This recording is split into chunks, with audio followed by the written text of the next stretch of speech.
Också ett vanligt fel det är att man sitter med vänsterhälen i golvet och så sitter man och försöker få till en bra bilkörning med det. Antagligen kommer du göra det för att någon handledare säger så, eller man tror att en inspektör vill att det ska vara på det viset. Lyfter hela benet och får då väldigt hård inbromsning och gasar iväg lite oönskat mycket. Jag brukar faktiskt kalla det här för de så kallade 3S:en. Så att man ställer...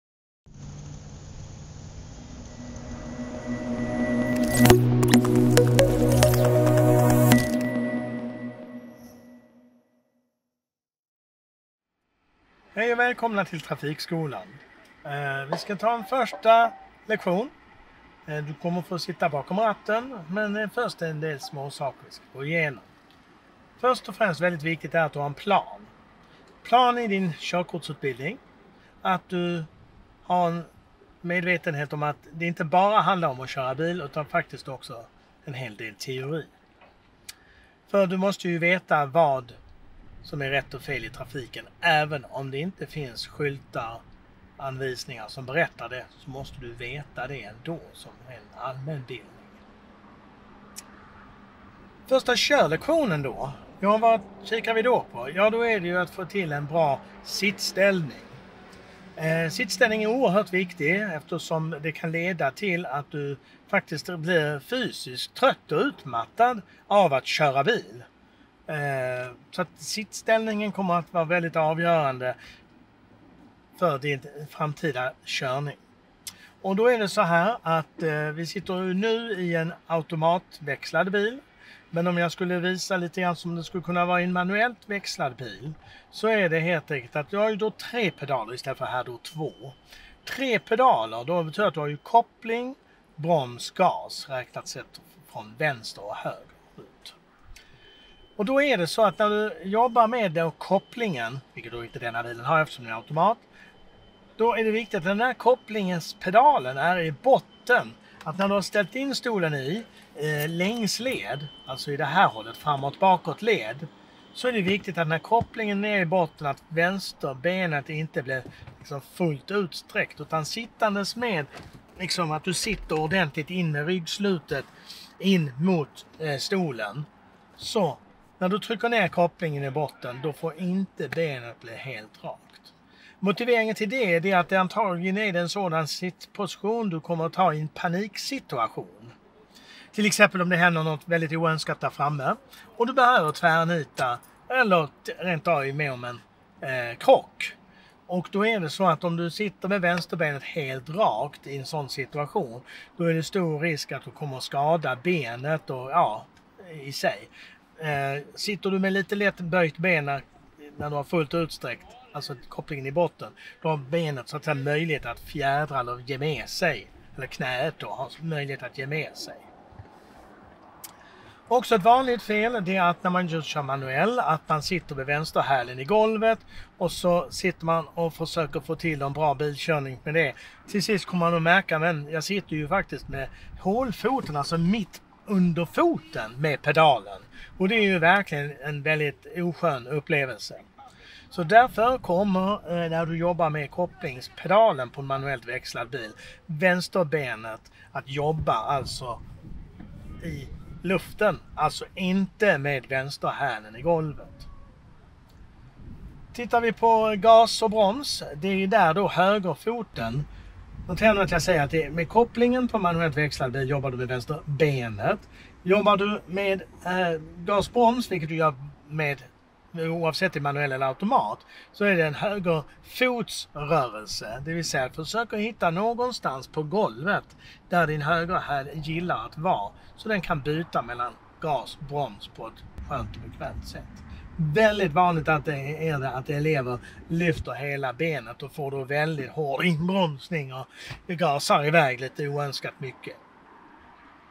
Så att det är otroligt vanligt. Så högerhälen i golvet, vänsterbenet i luften så att säga, när du jobbar med kopplingen på manuellt växlad bil. Så då har vi alltså stolen i längsled. När det gäller stolen i ryggstödsled, i den här leden alltså man vickar på, så försöker hitta så att antingen då att handlederna kan ligga uppe på ratten. Nu märker jag att du sitter då lite långt bak utifrån det. Men det betyder inte att själva sätesdynan ska ändras, utan just rygstödet. Något sånt. Så att jag känner att jag får en hyfsat upprätt sittposition. Inte tvärrakt utan hyfsat upprätt. Så kan man lägga handlederna uppe på ratten. Förr i tiden pratade man väldigt mycket om att man skulle hålla ratten 10/2, det vill säga väldigt högt på ratten. Det är ganska onaturligt och framförallt väldigt jobbigt. Ska man säga det att när man gör saker och ting som nu sittposition och så vidare, så är det väldigt viktigt att det känns skönt och avslappnat. Alltså inte att det är spänt och jobbigt. För antagligen kommer du göra det för att man tror att kanske någon handledare säger så, eller man tror att en inspektör vill att det ska vara på det viset. Utan målet är att få en skön och avkopplande sittposition. Vilket då också är större sannolikhet att du kommer fortsätta med det när du har tagit ditt körkort. Så att förslagsvis, som sagt jag har inget levande facit, men förslagsvis kan man lägga hand så att tummarna når in här, så att tillverkarna har lagt sådana här valkar här, en liten förtjockning, och det är ju för att det ska kännas oskönt, så det ska man inte vilja, utan någonstans där är det någon form av tanke. Ratten i sig är ju då också inställbar både i djupled och upp-nedled, så det finns den möjligheten också i moderna bilar. Så när stolen väl känns och du känner dig bekväm med din sittposition, så kommer vi in på nästa delmoment. Jag brukar faktiskt kalla det här för de så kallade 3S:en. Så att man ställer en stol, speglar och sen då säkerhetsbälte. I nämnd ordning. Ställer du in till exempel då speglarna före stolen, ja, då måste du ju ställa om speglarna en gång till, eftersom du har ändrat din position gentemot speglarna som du då har satt in först. Nu som ni märker har jag ju säkerhetsbältet på före, men gott och väl så går det att göra det efteråt också. Men det är bara för att det ligger så naturligt i en att så fort man bara sätter sig i en bil så går bältet på utan att jag ens behöver tänka på det.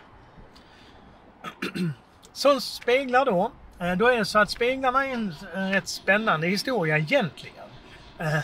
Det är nämligen så att den här innerspegeln, ja, helt enkelt ska den ju ställas in.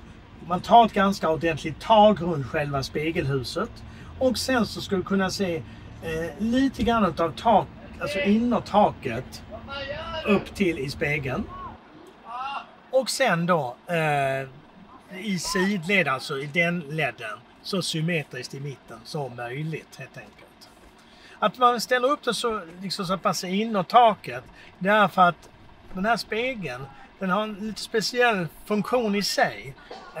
Det är så att alla innersbackspeglar, så den som sitter inne i bilen, de är förminskande faktiskt. Förstorande. De är förstorande, så det betyder att när du är ute och kör sen så kan det vara så att du känner att oj vad nära trafiken bakom är dig. Då kan du faktiskt veta om att eftersom den här förstorar spegeln inuti bilen så kommer det att kännas som att de är närmare än vad de egentligen är. Det leder sen då till sidospeglarna som faktiskt fungerar precis tvärtom. Om någon av er har varit i USA och tittat i sidospeglar där, vad vet jag. Men i alla fall, alla USA-sålda bilar så står det faktiskt uttryckligen objects are closer than they appear. För att sidospeglarna, till skillnad från innerspegeln, de förminskar den förstorade. Så de ger en felaktig bild och kanske är det just därför man har börjat med sån här döda vinkelvarningssystem. Så att det sitter då avkännare i bilen som känner av om det är fordon i bilens döda vinklar, vänster och höger. Inställningen sen av sidospeglarna ska vara så att lite grann av bilsidan och 50-50 mellan luft och mark. Det är för att du då ska få horisonten mitt i.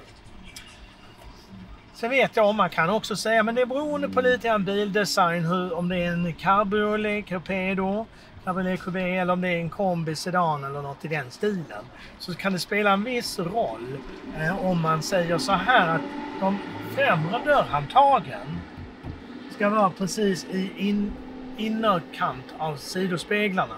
Så längst in till höger ska du precis kunna skymta det förarhandtaget, och då blir det ju fram- och passagerarhandtaget längst ner till vänster i höger sidospegel.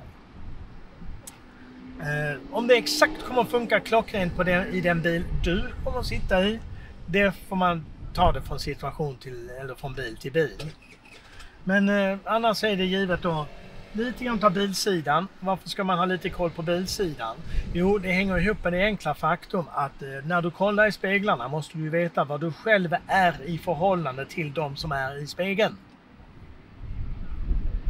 Sen då 50-50 som jag nämnde, horisonten mitt i. 50% upp i luften och marken, asfalten. Det är grundtal det som gäller kring det andra S-et, det vill säga speglar. Om säkerhetsbältet då kan sägas följande, att det är väldigt viktigt att det inte är vridet så här, så att det är organlåt så. För i händelse av en krock så är det mycket större risk faktiskt att säkerhetsbältet, det går väl inte av, men att det har mycket sämre hållbarhet vid en krock än om det ligger mot kroppen så här. Det också är att du kommer känna det hårdare. För när den är vriden så får du mycket mindre yta som hela belastningen ska tas på din kropp. Och då blir ju trycket mot kroppen större.